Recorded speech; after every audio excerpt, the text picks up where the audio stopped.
What you're looking at is the game Kingdom Come Deliverance, as played by the YouTube creator PredCaliber. I'll leave a link in the address here. But what I really want you to see is how gorgeous this game is made. It was made by about 60 people, and they were a real indie team, and they took all the graphical abilities they could and just made something absolutely stunning. My mom has looked at this and was shocked to find out that it was a game. That's the greatest compliment you could have, is just going, yeah, this is a game. It's an attempt to show 13th century or medieval period Bohemia, and I think they do an absolutely amazing job at it. As an anthropologist, I wish I could do this more often. Show you a world that you don't understand, from history or even modern times. I would love to show you the Maasai, the Navajo, or even a modern-day area like Japan or even New York, or what it's like to be in Seattle. I would love to show you conventions and other things. And things like this video that you're looking at, give me an idea that this is possible. I just wish I knew how. This brings us into the new Unreal Engine 5 demonstration. The first thing that I really want to point out is that the game itself, that what you're seeing, is an actual game. The previous showings that they've made was not actually playable. It was a nice video, but as soon as you started playing, it would start to stutter or do something else. This game is an actual game. You can play it. However, there are a lot of restrictions. Oh my gosh, look at those triangles. Look at them! Can you see them all? No, you can't. That's how many triangles there are. It just looks kind of fuzzy. But what I'm trying to get at is, to achieve this level of reality takes a lot of extra work, and sometimes we don't appreciate what that means. In the indie game chat group, someone pointed out that this is actually a really difficult demo to do, especially if you're an indie game group.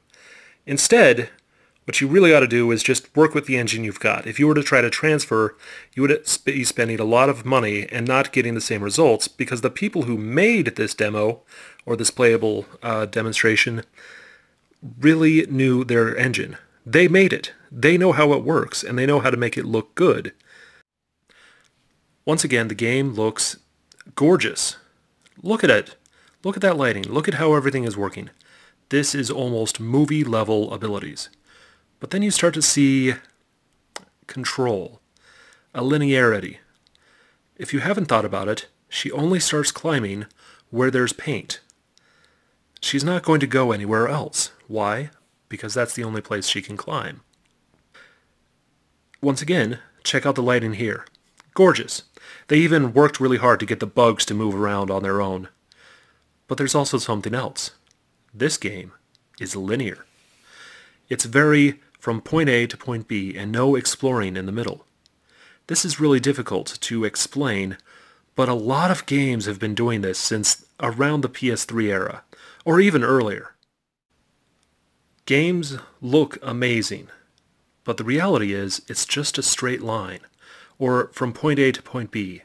It looks giant and open and amazing, and they're having amazing graphics, but the reality is it's a corridor. You're having to follow the story as given.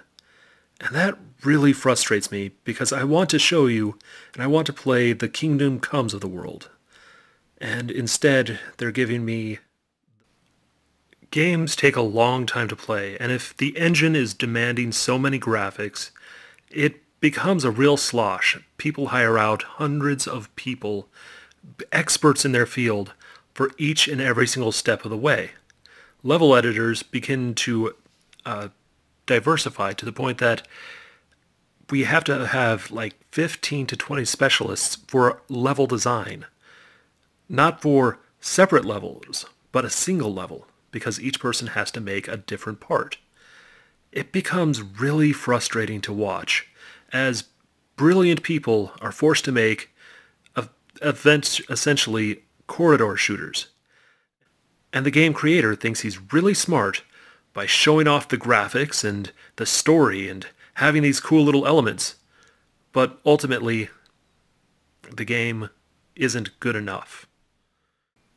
This brings us back to Kingdom Come, a game made by 60 people where usually hundreds of people are involved.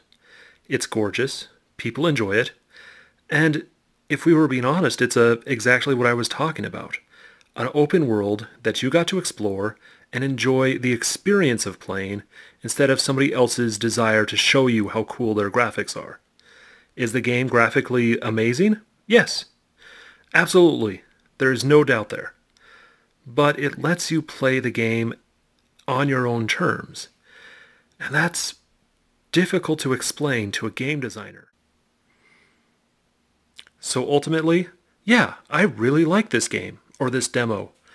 I like the idea that it gives. I like the graphical influence. I like how it shows off what you can do with the PS5.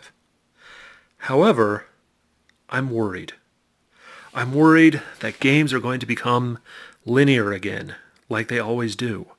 It's going to have this great story in a hallway, and you're going to basically move between cutscene to cutscene. They're going to look absolutely amazing, though. But what else is there? What other world is there for us to explore? Why can't we just go out, find the world, explore it as we will, instead of following the lines and the hallways given? It just kind of frustrates me because, look, there's all of that to explore, and yet that's not what she's going to do.